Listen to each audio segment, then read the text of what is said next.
Chapter 475, Conspirer. Recognizing the black-cloaked man as the late General Philip, a surge of realization struck Lumien's mind, cutting through the darkness. He connected various dots and reevaluated details he had previously deemed a stretch.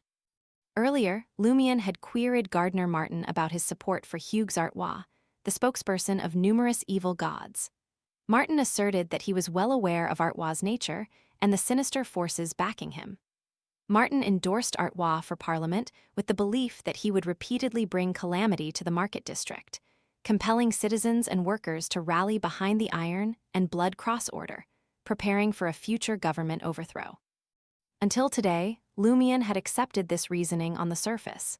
Even if Martin hadn't disclosed the complete truth, he had unveiled a fraction of it.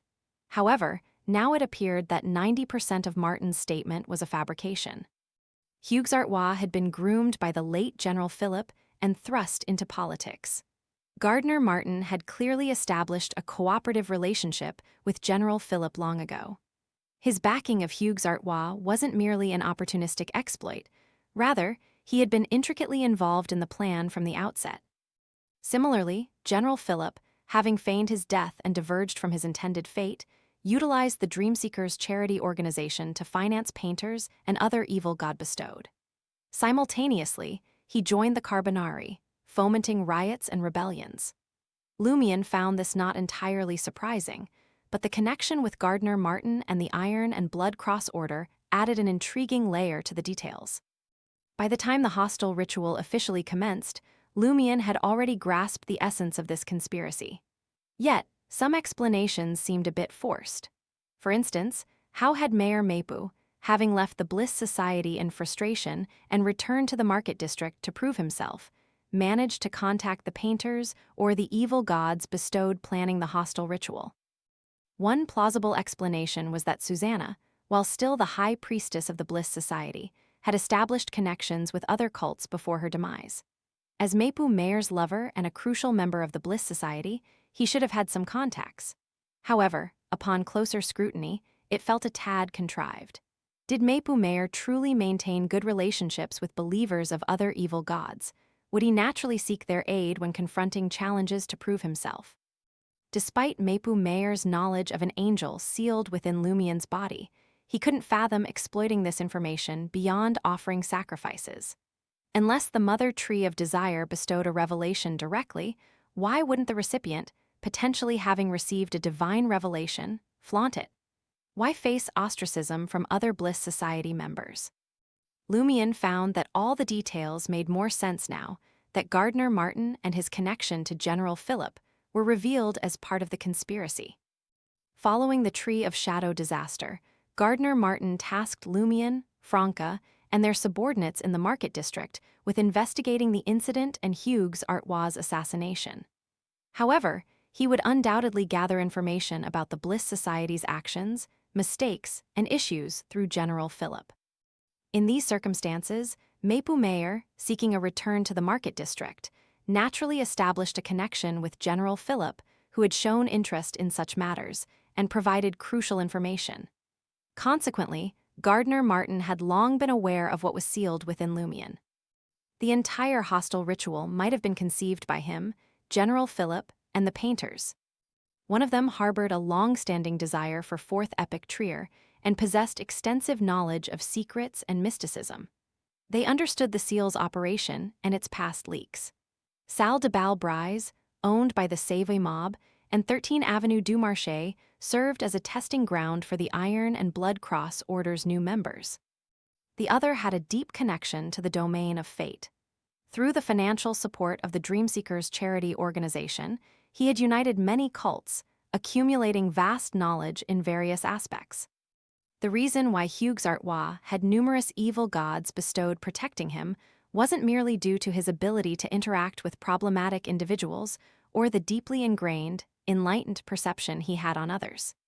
Instead, it was because his backer, General Philip, a veteran of large-scale wars, had long been dedicated to cooperating with heretics to achieve a crucial goal. Lumien suspected that Gardner Martin hadn't officially tested him and allowed him to join the Iron and Blood Cross Order out of initial trust. Instead, He had finalized the hostile plan and decided to keep Lumion under close watch, exerting various influences and manipulating him. If the Tarot Club hadn't intervened and the ritual hadn't been hastily advanced, it was highly likely that Gardner Martin, or a demigod of the Iron and Blood Cross Order, would have been the one to ultimately confront Lumion and transport him into the painting world to activate the ritual. As these thoughts raced through his mind, Lumion's understanding became clear. Everything Gardner Martin had undertaken since the Tree of Shadow disaster was geared towards the hostile ritual. As expected of a former or current conspirer, Lumion sighed sincerely. Certainly, Gardner Martin might not have been aware of the residual aura of Blood Emperor Alistair Tudor that Lumion carried, but he likely harbored suspicions. However, he couldn't fathom the core issue.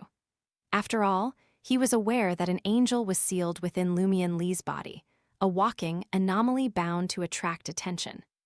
Regarding whether Gardner Martin knew about another organization backing him and Franca, Lumion believed that Martin had sensed something awry, but the precise details remained elusive. Even Mapu Mayer, not present at the Tree of Shadow ritual, was unaware of the events during that time. Lumion signaled Jenna to cease the mirror magic to evade detection by Gardner Martin and General Philip. Meanwhile, he pondered. Why does the Iron and Blood Cross Order covet Fourth Epic Trier so intensely, going to such lengths in preparation? What is their ultimate goal? If I hadn't arrived in Trier, stayed at Auberge du Coq Doré, and attracted the fallen tree spirit Susanna Matthijs, what would have been the original plan of the Iron and Blood Cross Order and the various cults? How did they intend to bypass the seal and unlock the door to Fourth Epic Trier? As the latter question surfaced, Lumion recalled something. Gardner Martin had once directed Rat Christo's smuggling caravan to transport an item into Trier through an underground tunnel. This item activated the special mirror world hidden underground. Later, Franca sensed that item while tracking the black-cloaked Carbonari member, General Philip, who had faked his death. Now, General Philip had also entered this place, suspected to be Fourth Epic Trier. They had made extensive preparations, including orchestrating a massive riot. Their goal was to use that item and its connection to the mirror fragments in the wilderness to infiltrate this place through the seal leak that once appeared beneath Salle de Balbrise. Later, they had a better choice: me. Damn it, Gardner Martin's words about why he supported Hugues Artois' election as a member of Parliament were mostly true. He did need such a person to incite public anger in the market district, not to overthrow the government, but to satisfy the ritual. Pushing villains into power while posing as the leader of the resistance. He's both the antagonist and the protagonist. He's truly extracting the value from all the people in the market district. Lumion reacquainted himself with the sequence name, Conspirer, through Gardner Martin. At that moment, Jenna grasped Lumion's meaning and discontinued the mirror magic. Gardner Martin smiled and said, "It's indeed you, Philip. Let's enter Fourth Epic Trier."